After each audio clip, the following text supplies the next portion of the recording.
Fear and Hunger is the story of struggles between heroes and gods, monsters and warriors.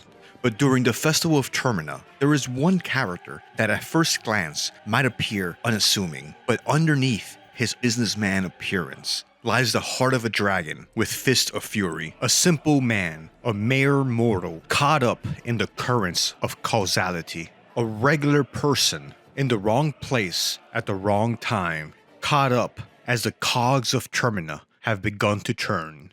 An average citizen of the nation of Edo who was wearing the fuck out of his fedora hat. Today, we will be talking about the story of Kida Tanaka, who starts off the festival as a scared soul, but by the time he meets his untimely and tragic end, he will have grown to become a hero and a fighter as capable as any other in the city of Prehevil, learning to find strength within himself due to, in no small part, to his training with Marcoh, the boxer. So let's examine his evolution and delve deep into the mind of the businessman from Edo, Kida Tanaka. At the beginning of the game, there are various ways that Tanaka's life can end very quickly at the beginning of the festival. He can be decapitated by the Woodsman, he can be decapitated by needles, or, if you're so inclined, you can decapitate Tanaka. If you've seen some of my Fear and Hunger lore through videos, you'll know that I had the bad habit of picking him off early in the game in order to unlock his agility +1 skill. So in a lot of playthroughs, he might be the first contestant to go down.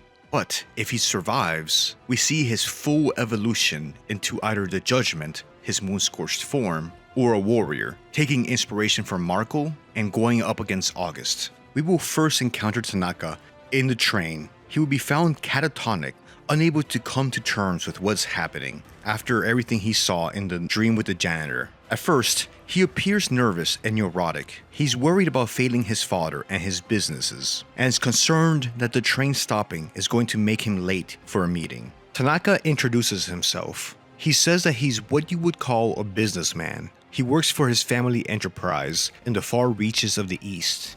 The moment the Great War ended and borders opened, my father, he wanted to expand our influence here and arranged certain meetings. I was given the honor to work as the ambassador. What a great honor what turned out to become. Tanaka will very quickly form a bond with the Vatican boxer, Marcoh. We'll see this dynamic duel during the encounter with Pav in front of the restaurant upon entering the city. We'll find the Bremen officer holding both Tanaka and Marcoh at gunpoint. Marcoh tries to talk his way out of it, but the Bremen lieutenant isn't having any of it.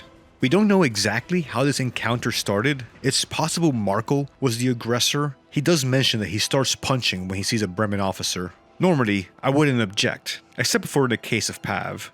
If you save Marcoh and Tanaka, we find out the true motive for their visit to the city. They were trying to find a wheelchair for Olivia, showing that these two fast friends are similar in how willing they are to help others. And let's remember, kindness is sexy. In spite of all the madness and carnage, they still found it in themselves to try to help their fellow participant, in a stark rebuke to what the feathered jester suggested they do to each other. Tanaka and Marcoh still haven't been corrupted by the forces of the old gods.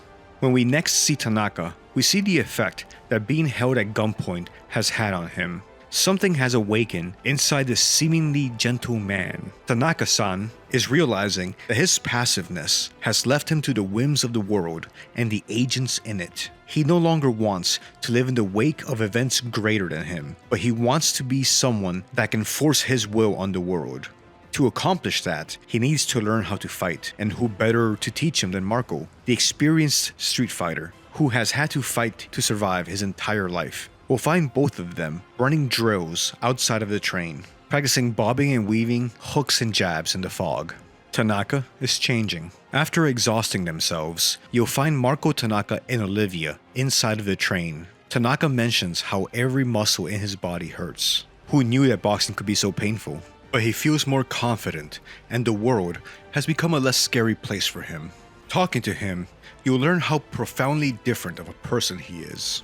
He says that he feels like he's just in the beginning of his journey. He adds, "To be honest, I was terrified of this place when I first got here. I didn't think it could get any worse. But then we ran into that Bremen soldier. He could have just pulled the trigger and it would have been the end of me. I realized it's not just this cursed town that's out to get me. We are delicate flowers, just waiting to be stomped by any one human who wishes to do so. The world doesn't owe us anything. It's up to us to stand up and do the right thing. Tanaka is both a warrior and a poet. Eventually, these two would get the regrettable idea of heading back into the city. We'll find Tanaka's hat in the otherworldly version of the White Mold Apartments. Before long, you'll be able to hear the noise the giant is making, Marcoh's moonscorched form.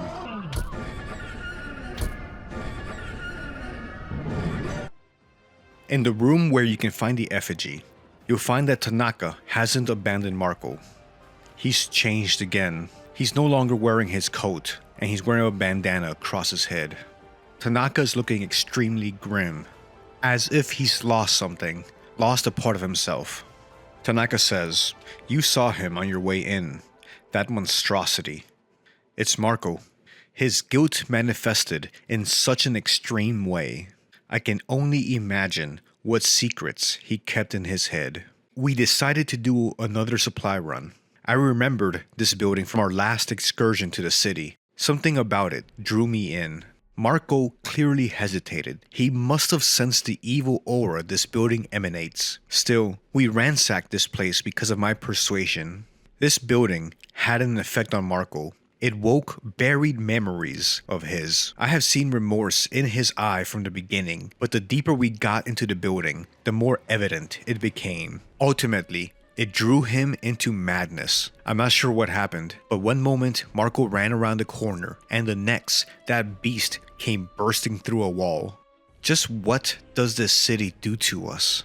I think I'm starting to understand what the man at the top of the tower is trying to say. 3 days. This is day 3. We will inevitably turn against each other, whether we like it or not. He wants us to kill. Fine. I'll avenge Marcoh. His legacy will continue to flow in my veins. My head is spinning. For the past few days, I've learned so much. The time I spent with Olivia and Marcoh at the train.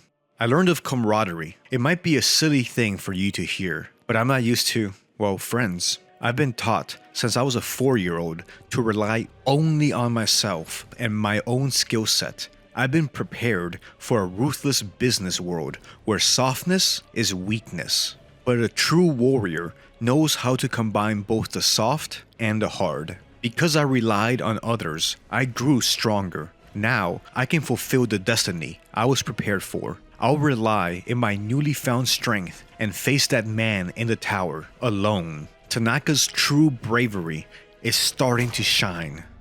If you decide to fight Tanaka at this point, you'll get a small taste of his power now. He has far more health, and his moveset is now the same as Marcoh's. He can do quick jabs and other boxing attacks. He deals more damage and has higher HP, so he poses a far larger threat to the player than he did only just a few days ago at the train.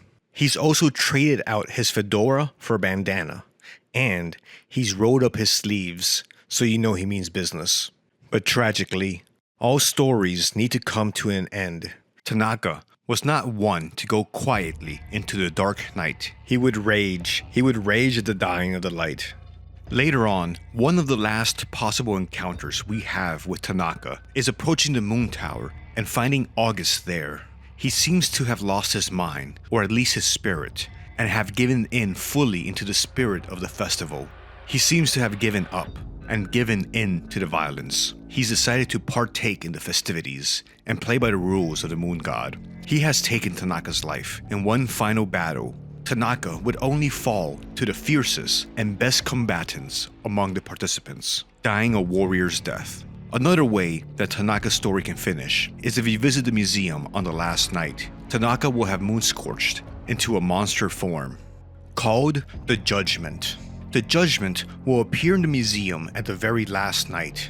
Visually, he will appear as a regular man with his head through a metal frame with glass shards sticking out of his head. He's also holding a whip in one hand and has glass shards inserted to his other. All of his attacks are glass-based. This imagery could be a mockery or commentary on the concept of a glass ceiling. For reasons I'm not sure of, the Judgment's design reminds me of the scene in Fight Club, in the protagonist's boss's office where he beats himself up. Not sure why it makes me think of that. I think you could also make the argument that the metal frame or box around his neck is representative of the expectations placed on Tanaka by his family to spearhead the family's business, or the expectations for Tanaka to serve as a lone ambassador to a far and foreign land. If you search his body after defeating him, you'll find Tanaka's note. It reads, "I tried to fool myself, deny the inevitable. There's no mistaking it anymore. I felt it inside of me for a few days now. What happened to Marcoh and everyone else in this cursed land? I know I'm next. The gut-wrenching nausea deep within me. It's growing fast. All my memories and regrets, they become increasingly heavy. It's a burden that's almost too much to bear. I now understand why Marcoh succumbed to the madness. It truly is a fate worse than death." Tanaka's note is raw and honest, exploring the weight that regret can have on you. The other thing that's very interesting about his note is that it gives us the best inside view of what the process of moonscorching is like. To my knowledge, there's no other character that describes what it's like to increasingly feel the gaze of the moon god Rare glaring down on you as you gradually give into the darkness inside of you. Something else that stands out to me about Tanaka's story is that he is one of the characters that gives us the most exposition about his feelings and what he's going through. Between his note and also the conversation at the train where he talks about the process of discovering friendship, we get a lot of insight into the character and the persona of Tanaka, and we don't get this level of insight to a lot of the other participants. So this next part is to any of my regular viewers that may have seen my lore through videos for Fear Hunger 2 Termina. I always had the opening move of taking out Tanaka from the very beginning in order to unlock his +1 agility skill, to accelerate getting to 16 agility and having double actions. It wasn't until people told me in the comments that there was a lot more to Tanaka and his story, and now, having taken the time to explore his character, I can see why he's a fan favorite. He is a kind, strong, inspiring, and brave character. His quick growth from being meek, shy, and scared on day one to the inspirational and brave soul that decides to carry on Marcoh's strength and goes to the moon tower to try to end this all for everybody, only to be hunted by August, is a more complete story with character growth that you get in some full-length movies. And honestly, how can you not end up rooting for the man in the fedora? So to Tanaka, my apologies, I didn't do your character justice. And with that, I wrap up this video. Thank you very much for your company. I hope this video has been a good use of your time. I hope you're well, and you're not being weighed down by the burden of your regrets. Don't go moonscorching on me, and don't you dare go hollow. Until next time, take care, be well, and later.